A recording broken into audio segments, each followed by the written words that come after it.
ইয়া রাসূলুল্লাহ আমি উপস্থিত। এক পর্যায়ে নবীজি বলল, এই বৈশাখ মান তাআবুদ, তুমি কার ইবাদত করো? তোমার রবকে। বৈশাখ বলল, ইয়া রাসূলুল্লাহ ইয়া হাবিবাল্লাহ মান কানা আরশু আলাস সামা, আমি ইবাদত করি যার আরশ আসমানের মধ্যে রয়েছে, তার ইবাদত করে। বলেন সুবহানাল্লাহ।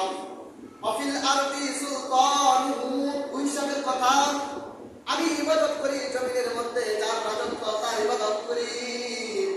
ওয়াফিল বাহরি সাবিলুহু, সমুদ্রে যার পথ, তার ইবাদত করি।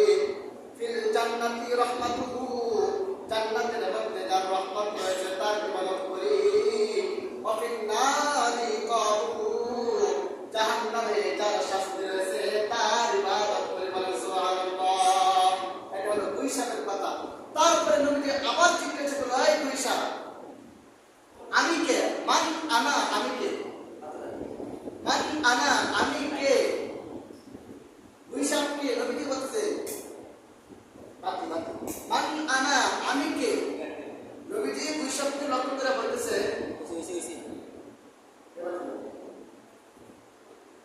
মান আনা। নবীজি বলতেছে বৈশাখকে লক্ষ্য কইরা, আমি কে? তুমি বলো আমি কে? এই কথা বলার পর বৈশাখ বলতেছে